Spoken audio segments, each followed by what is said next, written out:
Ken, here we are. Another fall at NJIT. I like the seasons best in the academy. You? Yeah, other than the first 5 years of my life, I've always felt that September is the beginning of the year. January doesn't have quite as much meaning for me since I've always been a student or a teacher. Yeah. Things have changed enormously in the academy, haven't they? Yes. I don't think we foresaw where we would be today or what we'd be doing, including what we're doing right now. Well, certainly we never saw the role that the computers would play. No. I think of the fact that when computers first came, I was teaching in a high school, and everyone was convinced that we were going to have to learn how to program. So I started to learn how to program in BASIC. And I kept thinking, this is not what we're going to do. We're going to be users. People are going to create these programs, and then we're going to use them. And in fact, I was right. For a good number of years, we would buy programs, and students would use them, and we would use them. But what I didn't see was the idea that we would be not only consumers, but we would be creators. This whole read-write web that we hear about, Web 2.0, Learning 2.0, School 2.0, and all of that. I know that in the Humanities there was great fear when the computers came in first because we thought that we were all going to have to be writing code. Yeah. Certainly none of us saw the mediated impact that the world of computers would have on presentation skills, for example. I think it caught us in some ways flat-footed, and I think that it's a real breath of fresh air to us now. So certainly the idea of writing code, we were certainly wrong on that. Yeah, I think we were right about media. For example, people were very quick to embrace films and video in the 50s, 60s, 70s, and whatever format it came at us. And I had students that were making, video presentations instead of doing writing at that time. And there was a lot of talk about things like visual literacy. But that's sort of faded, it seems. But now I hear literacies again being talked about, new literacies. Everything from math literacy, internet literacy, information literacy, all of these things have come up. I don't remember any predictions of that. No, the technology became, I think, sort of a mediating experience for us. It became more than a tool. It really changed the way that we envision what we do now in the classroom, and certainly none of us saw any of that coming. Your role in NJIT's shifted this semester.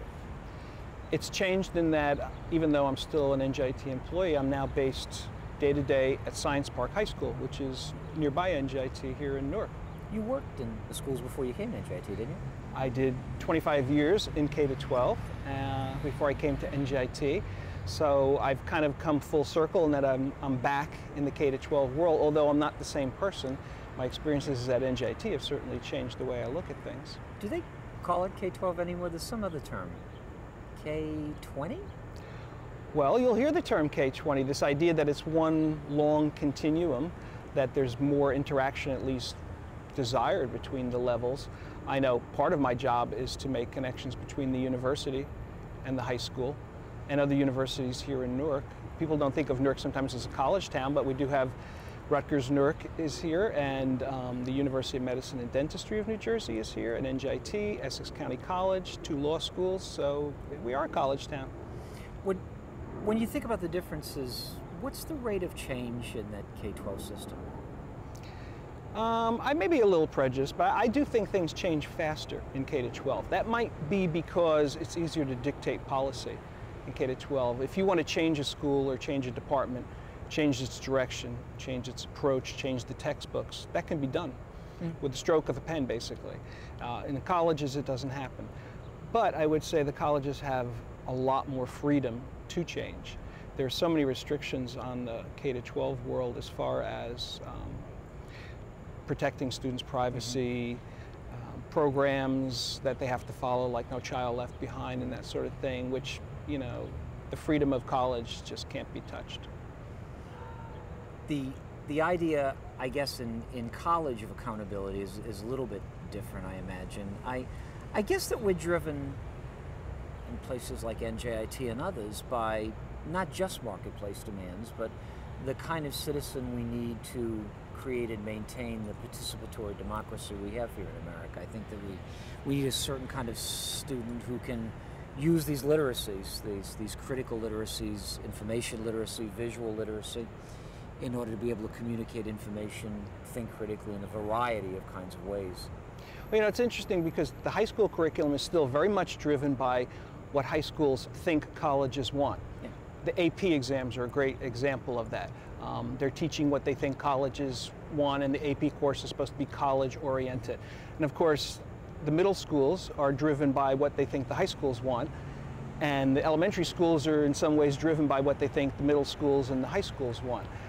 So I don't know if that's true. I mean, what drives what colleges are teaching?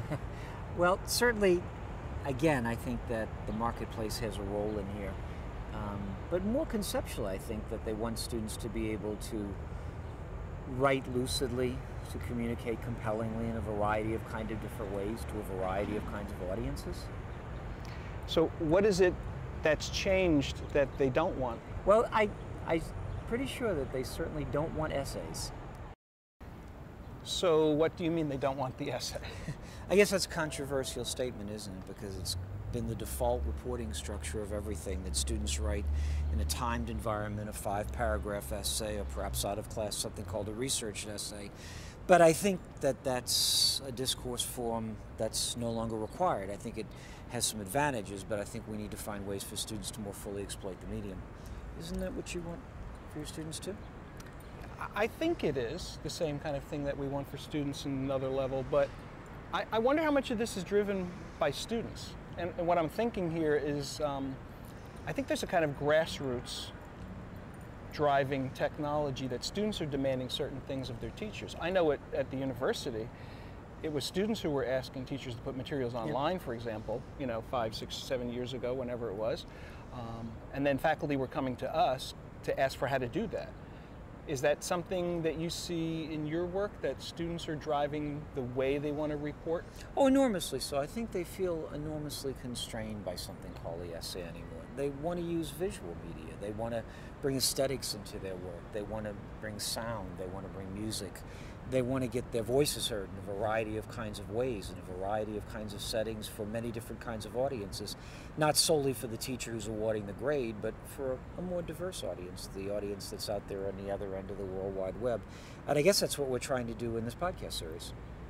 So do you see this series as perhaps having a community gather around it online? Well, that'd be the hope. The hope would be that folks would listen to these, think about them. I could imagine blogs. I could imagine wikis devoted to these things emerging over time. Certainly organizations like the National Councils of Teachers of English, Conference on College Composition and Communication, our forum, the Research Network Forum. These are all places that actively engage the new media and are trying to find out ways that it might be developed and ways that might be more fully assessed. Is part of the exciting aspect of this for you the fact that we don't know quite where we're headed? Oh yeah, I mean it would be no fun at all if you knew exactly. It'd be no fun at all if you knew exactly where the ending was going to be to these things. So maybe it's good that we weren't able to foresee the future that accurately. Yeah, it was. You know, it's no fun at all if you know the answers before you begin. I'd say basically it looks like it's going to be another interesting fall. I think so.